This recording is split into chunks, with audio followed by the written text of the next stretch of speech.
Thank you very much indeed. It's a great pleasure to be here on this somewhat auspicious day with the passing of Nelson Mandela. One feels like a little bit of a small bit player in a much wider drama outside of the continent. But I think it's an auspicious day to talk about Africa because it was Mandela who in the last 20 years, of course, is part of setting the continent onto a new path. So thank you very much for the invitation to be with you here today, especially at 3:30 on a Friday afternoon. I'm impressed by the discipline of all the students who are here.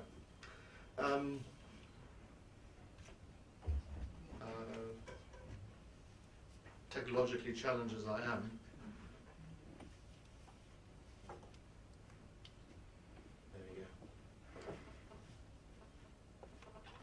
there we go. So as the chairman has indicated, I'm going to talk about some African drivers, 6 drivers in all, and then I'm going to talk a little bit about 3 scenarios. And this relates to the last book that I finished with my colleague Jeffrey Herbst at Colgate University. And in fact, it was through Jeff about 10 years ago that I first came into contact with Professor Barry Desker. And I suppose is the reason why I'm here, perhaps a little longer than 12 years ago, 10 years ago, in attending a conference on regional integration way back when in Singapore. The 6 drivers I'm going to focus on are firstly people, and in particular absolute numbers and demographics of people in Africa. And then I want to talk a little bit about economic growth and what it's doing to the continent and what it means for us in terms of changing qualities of life in the continent and the importance of no longer viewing Africa as one thing. I'm going to talk a little bit about democracy and conflict. We've seen dramatic changes also in Africa over the last 20 years in this regard. And then, as the chairman has mentioned, also focus on resources, food, and the lack thereof, particularly in an African context, and competitiveness and technology. So the big thing that's happening in Africa, ladies and gentlemen, is that our population numbers are increasing rapidly. We've gone up from about 200 million people 60 odd years ago, and we will be about 1.5 billion people somewhere between 2025 and 2030. But to put it slightly more in easier terms, at the moment we're a little under 1 billion in sub-Saharan Africa, and by 2040, in other words, 25 years' time for the mathematically challenged like myself, we're going to have 2 billion people.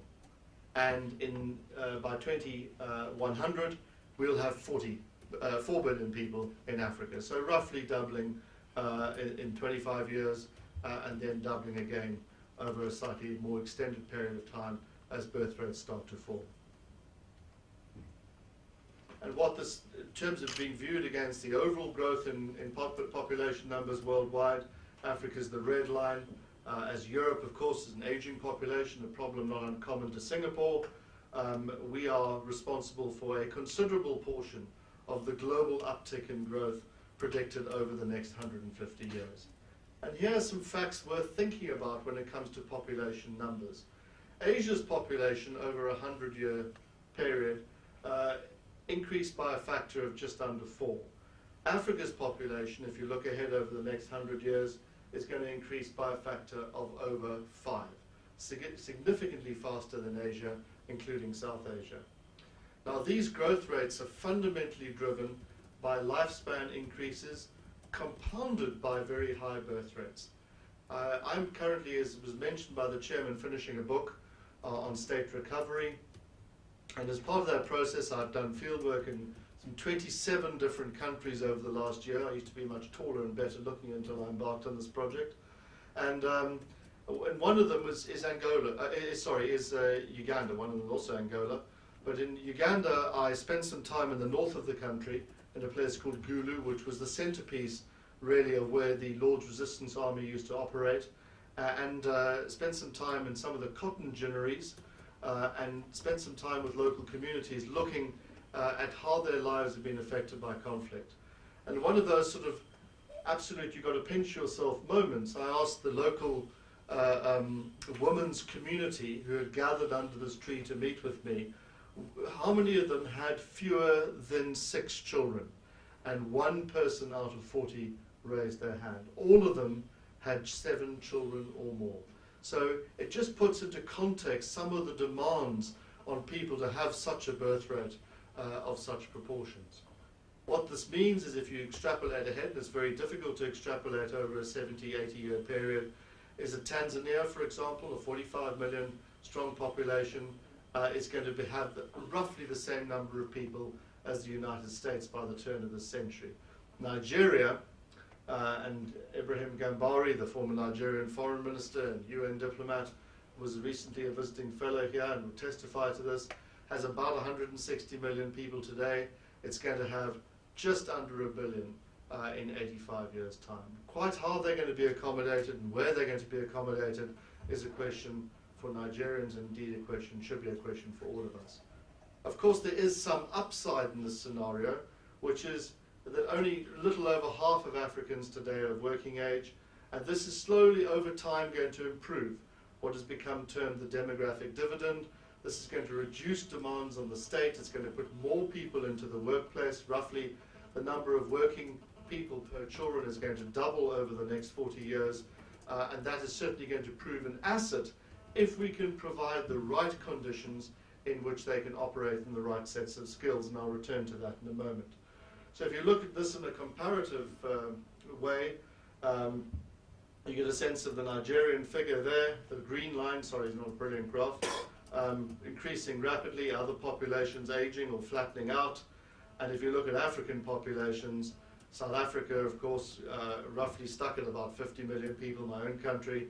Egypt, which has leapt from just 20 million people in 1960 to 85 million people today, and accounts for some of the challenges faced by Egypt as well, also flattening out. But Tanzania, the Congo, Ethiopia, along with Nigeria, which is completely off the scale here, these are countries which are going to have a huge surge of folk within their borders, within our lifespans.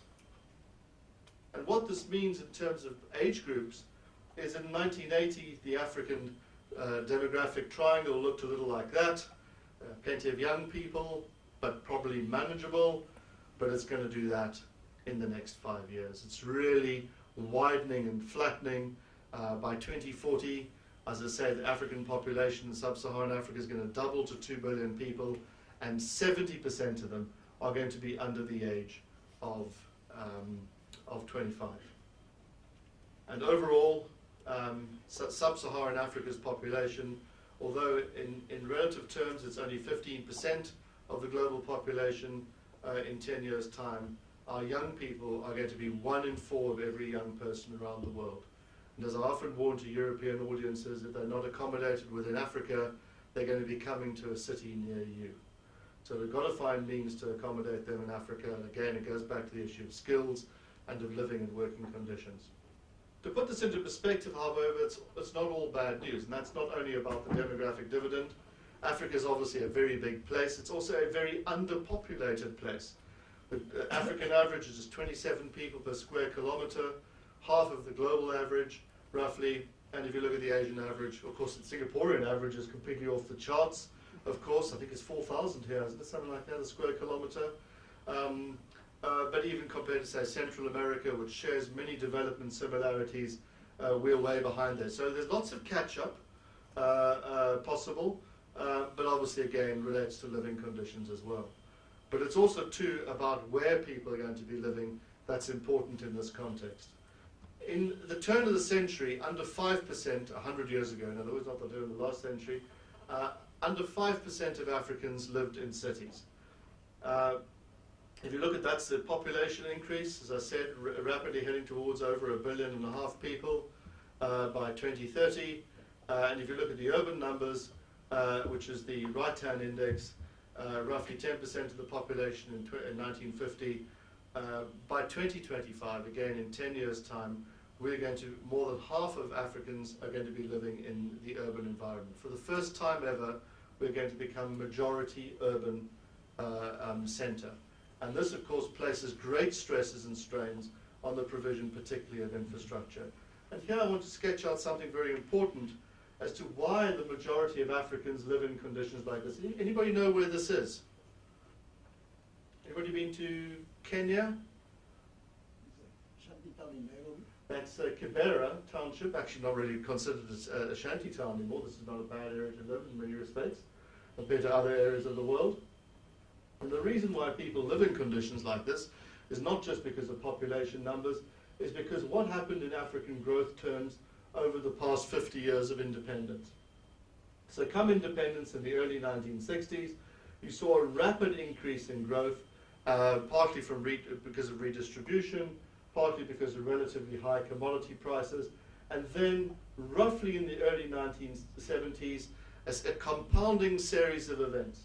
Military regimes, very bad for growth, and I'll come back to that in a second, compounded by high oil prices and low commodity prices and lack of investment in the means of extraction, saw a very long, slow period of decline until the early 1990s, where the end of the Cold War plus the advent of democracy saw the beginnings of a long period of decline, of recovery, sorry. And the lesson out of this is that the period of recovery, and this applies equally to countries as it does to the continent, the period of recovery is at least as long as the period of decline. 20 years of decline, 20 years of recovery, and only in 2012 did we get back to the per capita incomes that we had enjoyed in the early 1970s. The result of that is, of course, can partly be seen in the lack of investment in the sorts of urban areas, in infrastructure, in education, and all the other things that I've mentioned earlier. So we have basically lost, while Asia has been flying ahead, to give you a comparative example, and Singapore's per capita income, of course, was $500 in 1965. We are roughly at Singaporean levels. We are still roughly where we were in 1970, while the rest of the world has leapt ahead. And the reasons for this, as I said, I've already highlighted some of them. I'll come back to in a second. To provide you with a more sort of tangible illustration, here is Nigeria, a country in many respects similar in terms of diversity to Indonesia, similar in terms of its principal export, oil, to Nigeria. In 1965, of course, there was political change in Indonesia, and Indonesia more or less took off at that point in per capita income terms. And then, of course, Nigeria, compounding again a series of military coups, saw a very long period of decline and then slow growth coinciding with the beginning of democratization in the late 1990s. This was all about military regimes, a lack of investment, and really a kleptocracy of some note. And you to compare these two examples is quite staggering, the degree of divergence. And in terms of infrastructure, because I was highlighting that in terms of the absence of expenditure in the urban environments, Africa has a major infrastructure gap as a result of these years of underinvestment and poor growth. And if you want to highlight, you can look through all of these are comparing developing regions, but the one that you should really look at is electricity.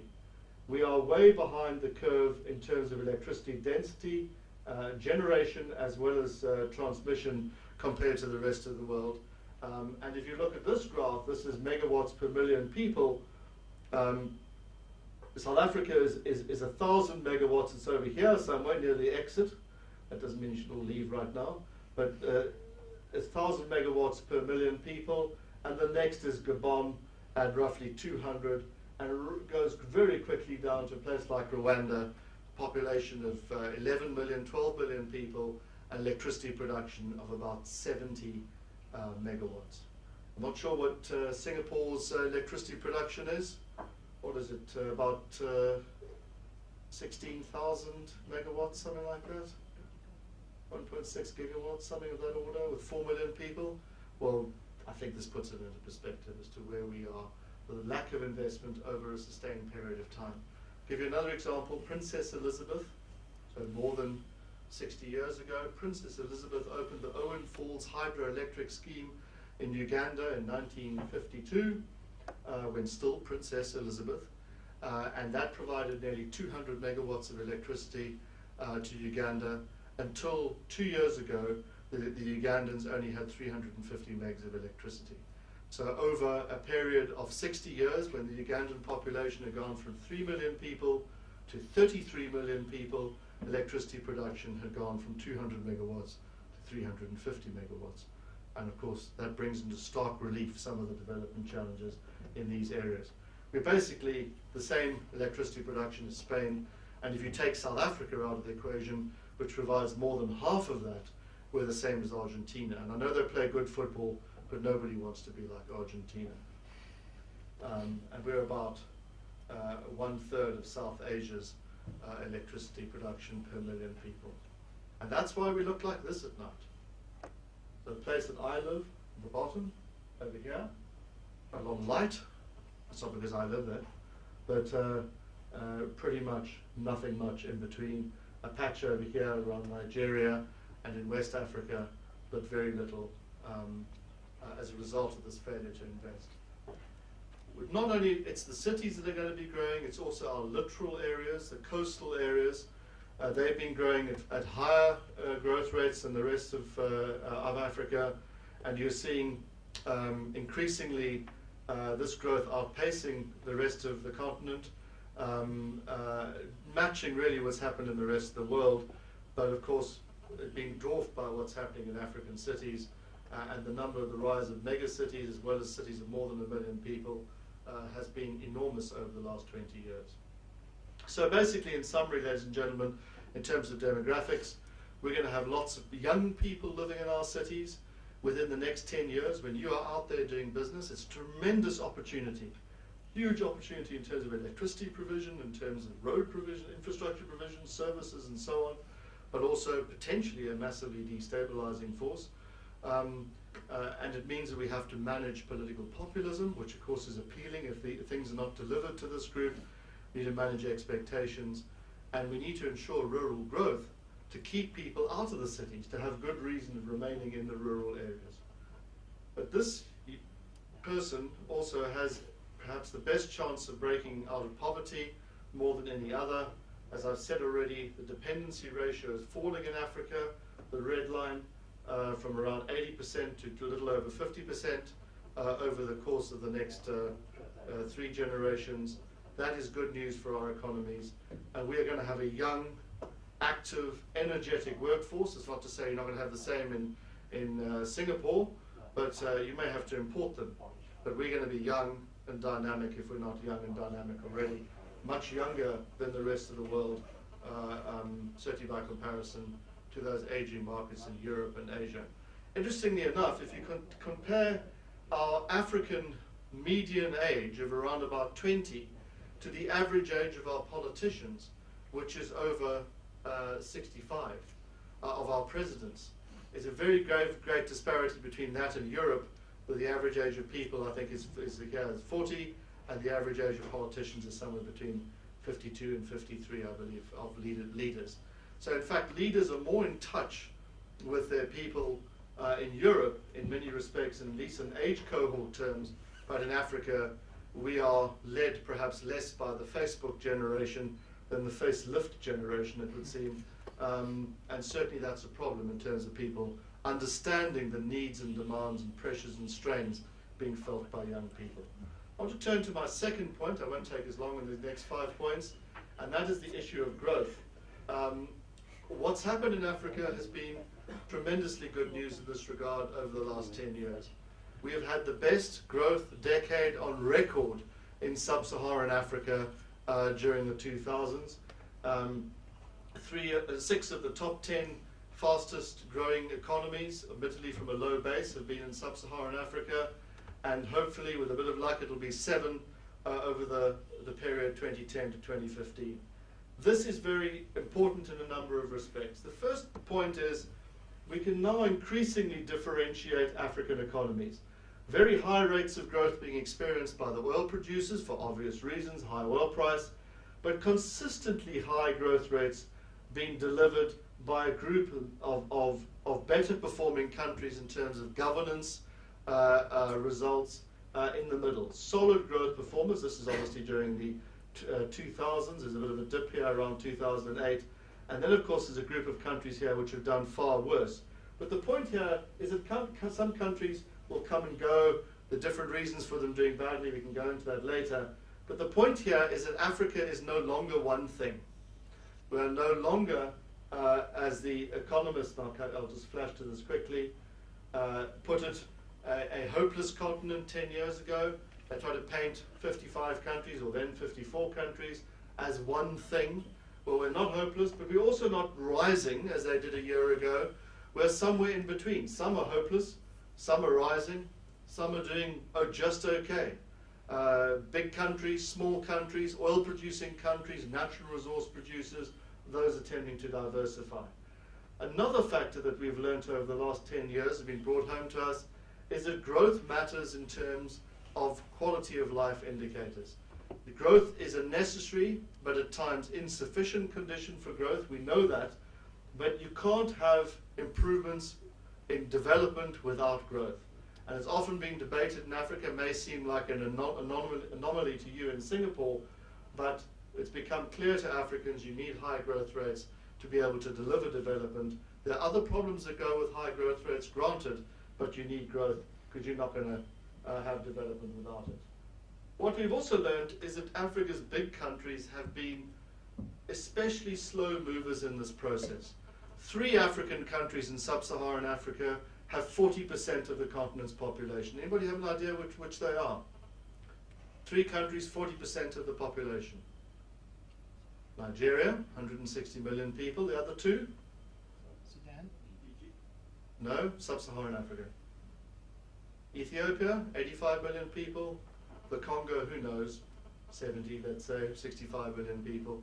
Together, 38% of the continent's population. They've had relatively low growth rates historically, and the reason for that, of course, relates to size, the difficulty of managing diversity over large areas of countryside. But South Africa, too, partly because it's developed, and this is a poignant moment to discuss this, has not done that well, partly because Africa has done better, but we have done worse than hoped for and anticipated. And this graph gives you an indication of where we are. We've gone up in terms of per capita income, which is the left-hand indicator, but as a ratio to the rest of sub-Saharan Africa, we have fallen fairly dramatically. It's a good news in terms of sub-Saharan Africa growing faster than we are because they need to, but at the same time we haven't kept pace with overall growth rates across the continent. And in fact, South Africa's growth rate has been relatively low, much lower than we need to do for job creation in particular. And if you look at South Africa's unemployment, the strict definition, which doesn't include people no longer looking for work, it's about 30% of the population. If you include the wider definition, 36 to 37% of South Africans are defined as unemployed. And particularly this is concerning amongst young people. People under the age of 34 years old comprise about 70% of the unemployed. And also a factor within this is an increase in our Gini coefficient. We have widening inequality within our society. People, the richest 10% and the poorest 10% are widening in terms of diversity. That's perhaps an unexpected consequence of growth, but it's particularly true in the black population in the country, the majority of the population, of course, where growth and the differentiating qualities of growth have led to widening unemployment. It's no longer a racial factor. Whites are richer than blacks, which indeed they are still, but it's not the only factor playing across our society. It's difference within racial groups. Of course, we are also very dependent, I'm just touching on South Africa briefly as an example, on big welfare payments to try and arrest poverty in this context at the same time. And we face many of the same stresses and strains that other African countries do in terms of skills and the relationship between skills and employment. Basically, if you have a university education in South Africa, you have a job. But if you don't, you battle to find one. If you have a school leaving qualification, you have a better than even chance of finding a job. And we remain a very uncompetitive economy and increasingly uncompetitive in cost terms, despite the fact we have subsidies and the like, which are helping in this regard. But we should not, and I think it's important to do this on Mandela's, the day of Mandela's demise, is to underestimate the challenges both facing South Africa, but also the percentage of people who have been arrested out of poverty over the last 20 years, which has been a considerable achievement in my country. and also not just measured in terms of individuals, but also household poverty as well. Let me get back on track on my drivers, just to give you a brief South African snapshot and talk a little bit about the third one, which is the tremendous change in the conflict environment in Africa. So Sub-Saharan Africa, number of Sub-Saharan African conflicts has come down enormously over the last 20 years, peaking during the late 1990s. Anybody know the reason why there was a peak there? One conflict involving more than 10 countries. That in the Congo, coming down to around 5 conflicts roughly at any one time, defined by number of deaths. And the reasons for this is because of the African Union's stance on military coups. Simply, there is no tolerance for military coups any longer. There's a red card, yellow card system.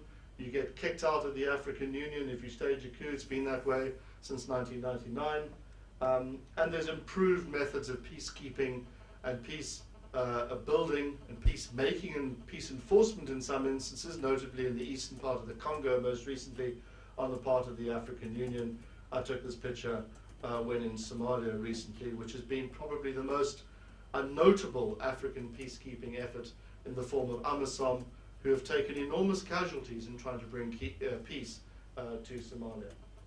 And of course it also reflects the fact that we no longer settle our differences just militarily, but we settle them through the ballot box.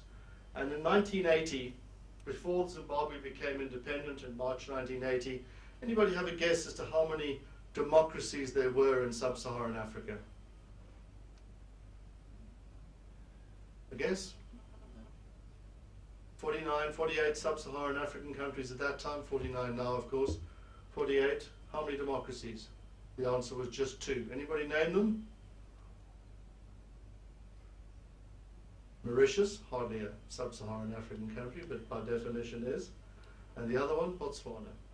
And not according to the American political science definition of democracy, because to be a democracy you have to have a change of government at the poll.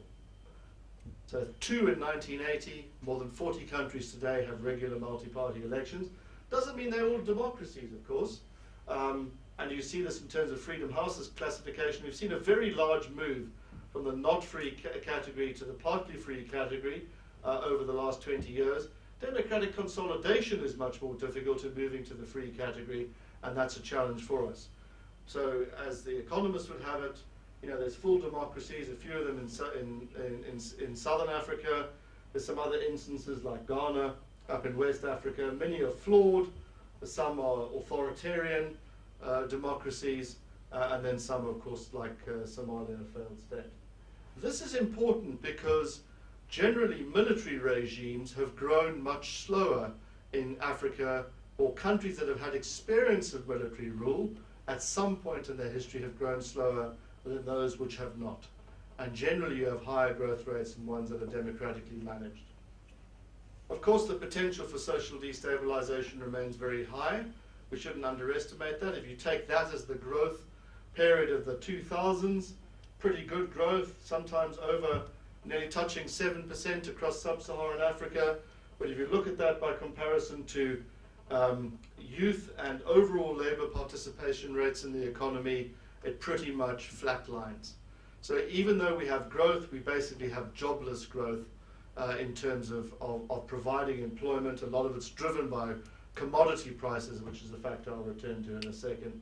And that's why if you take the ILO definition of joblessness in Africa, which is essentially called vulnerable employment, people who subsist within the economy, who are self-employed, roughly 80% of Africans employ themselves. They make ends meet, not through formal sector employment. And that's why overall we have a very high Gini coefficient, we have very high levels of inequality, the highest in the world, in the city in which I live, Johannesburg. And that goes some way towards explaining why it is that we have the crime problem that we do when you have dearth and excess living side by side. But as Churchill reminds us, perhaps this is an expected vice of capitalism. Maybe it's a good problem to have rather than a bad problem to have. Rather have that than the problems of centrally planned economies. Of course, post-conflict countries in particular are very vulnerable in this regard. Paul Collier reminds us that more than half of them slide back to conflict in 10 years. But certainly, ladies and gentlemen, we're in a much better place than we were 20 years ago at the time of the fall of the Berlin Wall. Let me talk a little bit about resources. We are here. We basically provide the commodities, many of the commodities that you guys convert and then throw your savings in the mix and meet Joe's six-pack demands at Walmart. We're the bit at the bottom of this triangle in terms of oil, increasingly, but a whole range of other commodities.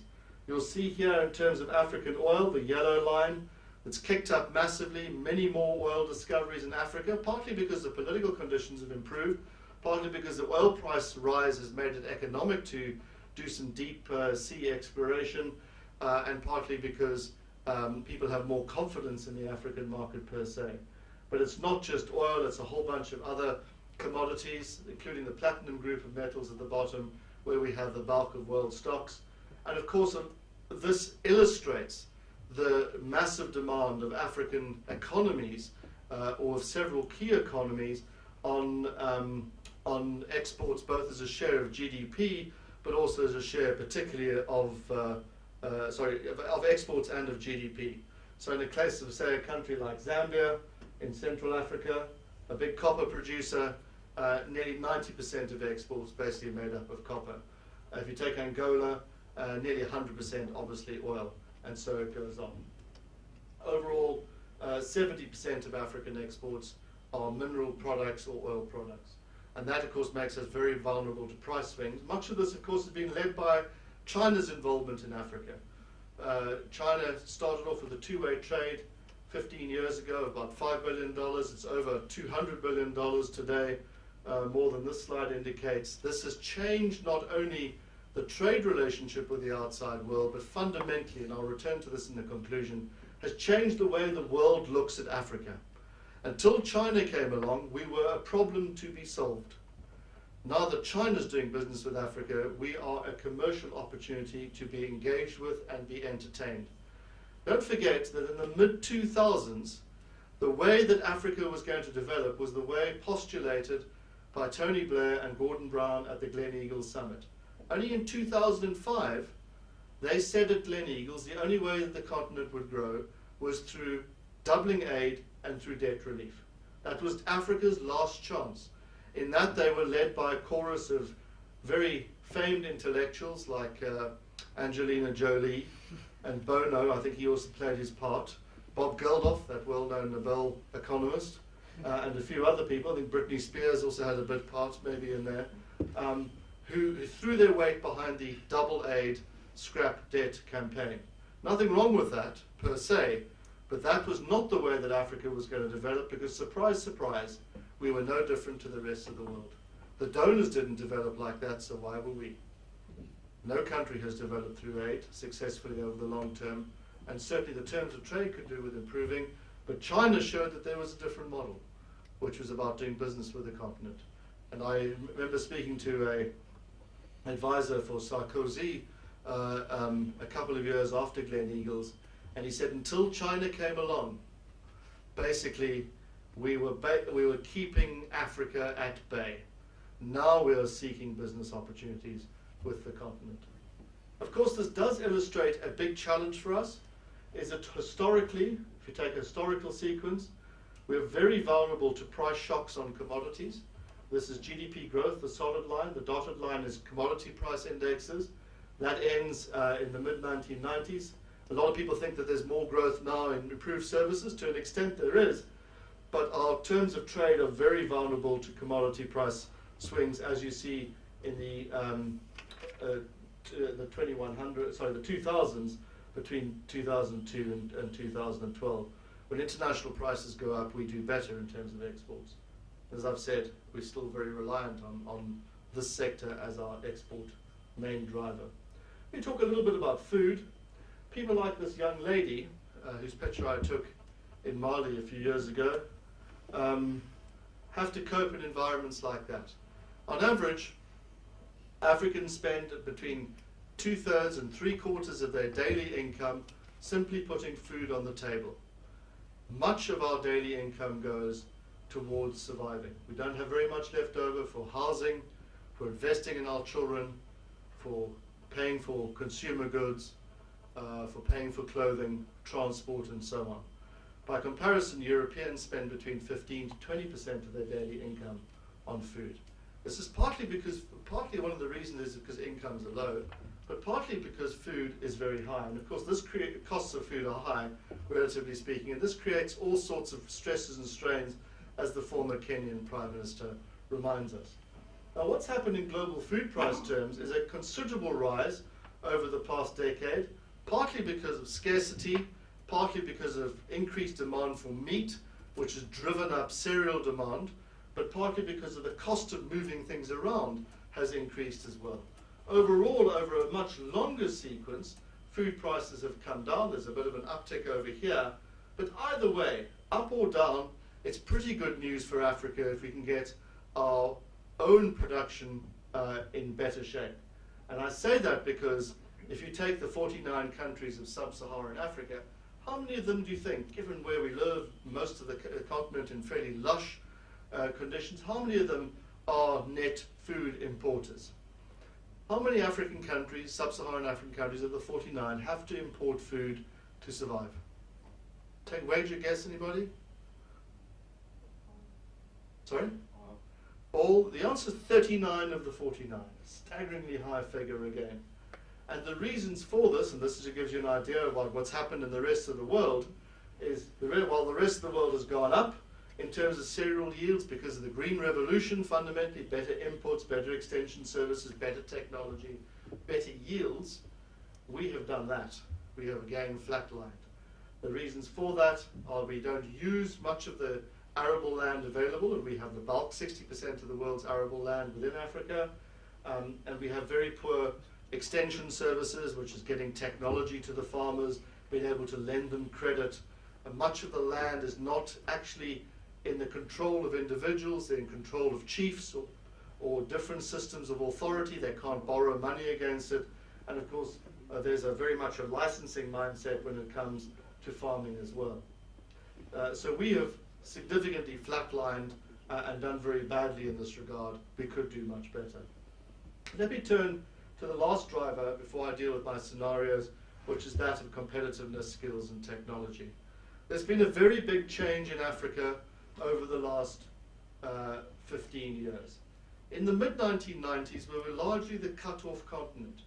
Not only did we not speak to the rest of the world, in literal and metaphorical terms, but we also did not trade or did not speak to each other. And one of the reasons for this was the complete absence, relatively speaking, of telephony. Roughly 10% of African connections by comparison to the rest of the world. And then a big change happened. And that big change was mobiles, which did that within a 10-year period. We caught up to the rest of the world, and then we're now about 60% market penetration in sub-Saharan Africa, totally transformed not just our ability to communicate with each other, but our ability to communicate with the outside world and to do business, to use the internet, and in the case of a place like Kenya with its M-Pesa banking service, to do banking.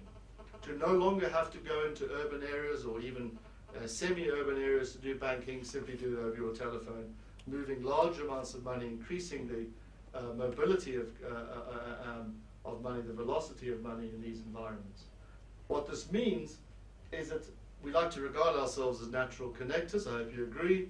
We're going to increasingly have our lives shaped by international technology and information exchanges. Of course, this does raise expectations. Young people today are no longer bound by their village, as it were, in terms of their expectations, in terms of how they see the world outside. Increasingly, it links the diaspora into Africa. Very interestingly, anybody have an idea of what the aid figure is for sub-Saharan Africa annually? Africa receives roughly, aid terms, aid's about $100 billion in the world. ODA, what's Africa get of that? Yes? 30 billion. For the first time ever, a year ago, the official volume of remittances, money sent back by the diaspora to Africa exceeded aid. It's now $35 billion US. And that's officially. Probably much more money is being moved around, sloshing around in the system. It's becoming a much more important source of income and of investment in an African context. Of course, this does mean that there's a premium on skills, but let me just explain that this presentation and this thought behind this book began life as a presentation at the request of the president of Liberia. And I gave it in the Baptist, or the original form of it, in the Baptist Theological Seminary outside Monrovia a couple of years ago. And my engagement with Liberia started just after President Johnson Sirleaf took office in 2006. And on one of my first trips there, I took a friend of mine, who was the former finance minister of Costa Rica, on his first trip to Africa. And I picked, you've met him, Alberto Trejos, former chief trade negotiator of the Costa Rican government. And he arrived at Robertsfield International Airport, and we were picked up by a stretched Mercedes limo of about 1960s vintage. It was kind of completely bizarre. And this car, of course, broke down in the middle of the night at a place called Tower Hill, where there used to be a lot of radio masts. And my friend from Costa Rica was not having a good day. He'd arrived in possibly the worst place for his first visit to Africa, and the car had broken down, and he thought he was never going to get home again and see his wife and children in San Jose. But because I'm from Johannesburg, we're used to things like this, so I set off to go and find someone to help us, because no cell phones, of course, worked in this area. And the reason why I set off in the general direction in which I knew where to go was I heard a noise very familiar. You from Africa? Not kind of. Kind of. Yeah.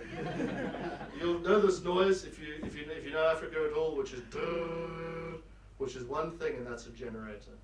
And I headed off to the noise, and there was what we call a boma, basically a kraal, a village with some reed, a bamboo around it, and inside this, being powered by the generator, was a group of people, and I'd seen the light from some distance, and they were watching the derby between AC and Inter Milan. And I thought, hang on a second, here we are, 2006, country emerging from conflict. This world's horizons are being shaped by altogether different set of forces which are not related to where they live, or in fact even where they've come from. But this does place a premium on skills. And one of the big challenges we have, and I came across also in the stats on South Africa, is we have to, our first order priorities in the 70s was simply to get enough people into primary school. There were about 50% capacity availability in sub-Saharan Africa in the early 1970s. We've increased that to roughly almost 100%. Many countries have got more capacity than they have demand. But it's not just about capacity, it's also about completion and mastery in schools. It's not, I know that I was once a student of Marx when I was a young long-haired student, and Marx's great statement was, quantity has a quality all of its own. Some of you might recall that. Well, I'm afraid in education that's simply not true. Quality is all important. Yes, you need to get bums into seats, but you need to educate people for the modern world. And we battle in terms of mastery. Our completion rates of primary schooling are only about 60%, 60 to 65% across sub-Saharan Africa. The rest of the developing world is way above 90%. In East Asia, it's of course 99%. And when it comes to primary schooling, that falls even further in sub-Saharan Africa.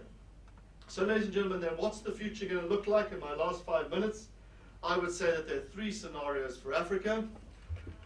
The first is that the high commodity prices, which I've indicated to you are a very important part of our current growth story, are here to stay. And there's some indicators that this might be true. China's per capita income at about 4,000 per capita and its level of domestic demand seems to indicate that there will be continued demand for commodities. China increases its demand for copper at the rate of 1 new Zambia's copper production every year. Extraordinary. Every year it needs a new Zambia. Unless it devises another substitute for copper, that's going to seemingly continue. It may tail off somewhat, pardon the pun, but it will seemingly continue for some time to come. And if you look at China's raw material investments, most of it's gone to oil and gas.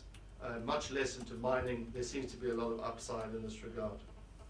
The second scenario is that commodity prices cool. Why do you say this? Well, let's take crude oil prices. They tend to go up around moments of crisis, the 1970s being a big moment of crisis. Since the mid or the early 2000s, gone up enormously as well. But they also tend to come down again, as the sequence would indicate. And if you look at over a much longer sequence in terms of commodities, due to improvements in technology mainly and moving things about, things have come down in price in unit cost terms and real terms over the last 150 years. Another reason for this potentially could be, well, one reason driving this could be that China's working age population forecasts seem to indicate that they're getting grayer. I know it's a problem you face also in Singapore. Apparently you don't like having children anymore. I don't know why not, but anyway, that's another question for another time. But of course, this might well change. We know that there's been some latitude now in the one-child policy that might lead to a different picture in this regard. But certainly by 2020 at the moment, if you look at the statistics, there will be more working age people in the United States than there are going to be in China unless things dramatically change. There could be a double energy whammy coming up, which US energy demands fall due to fracking, due to increased US supply, plus decreased demand, while China's growth also falls. And if that happens, some of the big growth numbers in Africa are going to start to decline. The big one at the top of that graph that I showed you, Equatorial Guinea, Angola, the countries growing at 15–20%, they're going to fall off the map if they start drifting below the $70 a barrel margin. And certainly the United States is a very key bellwether in all of this. And certainly its energy imports have come down dramatically, which has changed the picture in Africa, where we had predicted that the US would see Africa by 2015, 2 years away, as the largest import market for oil. That picture has changed, increasingly shifted over to China. And if you look overall at US imports, they are coming and continually falling all the time. And then there's a third liberation example. Now what we mean by the third liberation, and this is our third scenario, funnily enough, is that the first liberation was from colonial powers. The first liberation in Africa occurred 50 years ago. It was a liberation from people, frankly, who looked like me. The second liberation was from the liberators. That's occurred in much of sub-Saharan Africa, not really occurred in southern Africa yet, but occurred in much of sub-Saharan Africa. And the third liberation is from the old statist ways of doing things, the old suspicions that exist between business and government. And let me just talk in conclusion briefly about this. The people who followed the colonialists often employed exactly the same structures and systems to stay in control, and they even employed the same sets of security legislation often to stay in control. They tended to be focused on key elites, they tended to be highly monopolistic, and they tended to be very dirigist in their outlook. They were not at all business friendly, they were by definition anti-competitiveness. And as I've said, there's a new way of looking at business in Africa, particularly from outside, much less so from inside, and I'll return to that in a second, but much from outside, there's a completely different way of looking at Africa, which helps to break this old model, the notion that Africa could only be developed through aid, that the donors would be all important in this regard, and this has largely been led, as I've said, by China's surge. The real question for us is that might this translate over the long term into a different political economy, and that's fundamentally a political economy which is more competitive, which is more diversified, and in which job creation becomes much more of a central theme. And this really depends fundamentally first on developing a vision for growth. What we don't have in Africa, for the most part, are growth and development debates. South Africa has just started a rather scatological development debate all over the place, but we are unique in an African context. Many African countries have visions for development. Vision 2030 in Kenya, Vision 2040 in Uganda, and so on. But it's more than a vision that you need a debate. about what those development choices are behind that vision, and the sequencing from vision to plan to execution. Where Singapore, of course, has been excellent, mind I tell you, is on the execution stuff, on filling the gap between vision and execution, actually making things happen on the ground. Identifying the role of the state versus the role of the private sector is part of this process. The relationship between state and private sector in Africa has almost uniformly been either too close, in other words, crony capitalism, rent seeking, and so forth, or it has been too predatory. That governments have seen the private sector as an opportunity to be milked, as an opportunity to be managed. Of course, this demands predictability in policy terms. It demands all the right sets of policies. You can take that for granted. But also very important in this is an inclusive approach, which not only involves developing a growth coalition, in other words, people talking about growth, because we don't talk about growth in an African context, despite the fact it's very important for us, but it's also very important in the political context not to develop a constituency of losers. What I mean by a constituency of losers is that much of the politics of sub-Saharan Africa has been defined by identity, not by issue. In other words, it's about who you are, about what race, about what religion, about what tribe. And that is how divisions in terms of the spoils of government have been accorded historically over time.